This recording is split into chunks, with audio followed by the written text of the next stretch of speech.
So let's do a more complicated example of applying the quadratic formula to a quadratic equation. So say I give you something like this.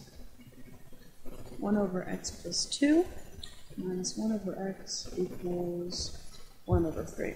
Now this is hardly standard form, the form that we're looking for, which is ax squared plus bx plus c is equal to 0. So we have to sort of put it in that term. And the first thing we should do is to get rid of the denominators. And we do that by finding the LCD. So the LCD of the terms 3x and x plus 2, as it turns out, is just actually combining all three. So it's 3x times x plus 2. And in this case, we multiply both sides of the equation by the lowest common denominator, the LCD. So we get 3x, x plus 2, times 1 over x plus 2, minus 1 over x, and then we do the same thing to the other side.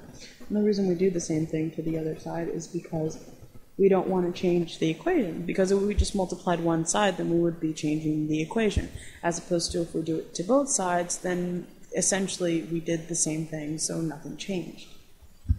So now, distributing the LCD into the parentheses, we get 3x, x plus 2 over x plus 2 minus 3x, x plus 2 over x, and that all equals 3x, x plus 2 over 3. And now we got some canceling out to do.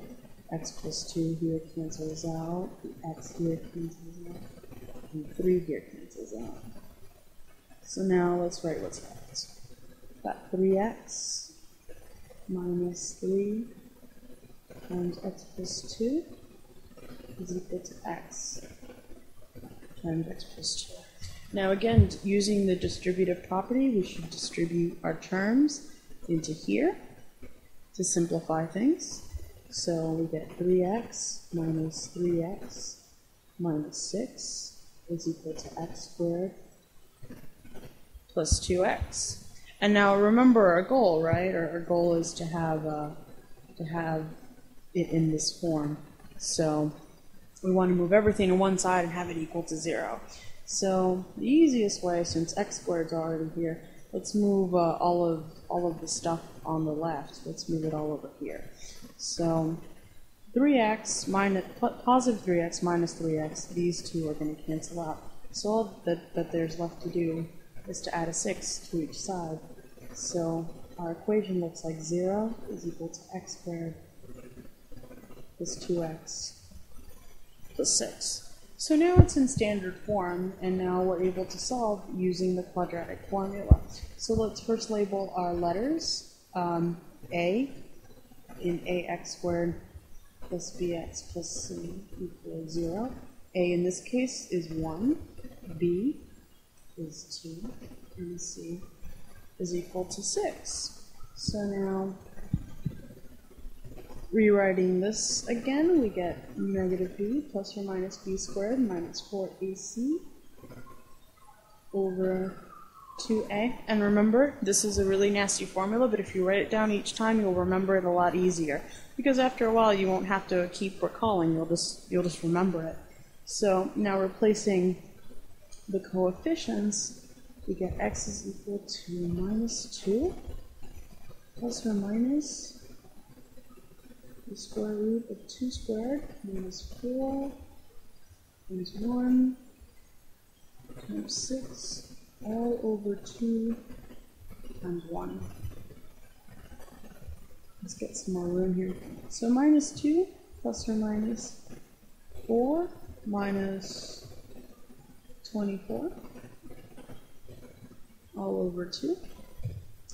So already you can tell 4 is less than 24. So when you subtract the bigger number, the smaller number, the bigger number from the smaller number rather, you're going to get a negative number, which means you're going to get complex solutions. So let's keep going so we can see that. So we're going to get square root of minus 20 over 2. And the way I do this is I split it up into things that can be evaluated by the square root. So minus 20 is the same thing as saying minus 1 times 4 times 5. And you can see this is true because if we multiply 5 times 4 times minus 1, it's going to give you 20 times minus 1, which is going to give you minus 20, right? And that's all over 2. Now, minus 2 plus or minus, what's the square root of negative 1? That is the definition of I. What's the square root of 4? That's 2. What's the square root of 5? Well, it's just the square root of 5. So now we have this. And now notice that there's actually a term that these three have in common, in particular the 2. So we can actually factor it out. So we have 2 times negative 1 plus or minus I times square root of 5 over 2. And since there's 1 on the top and 1 on the bottom, we can cancel.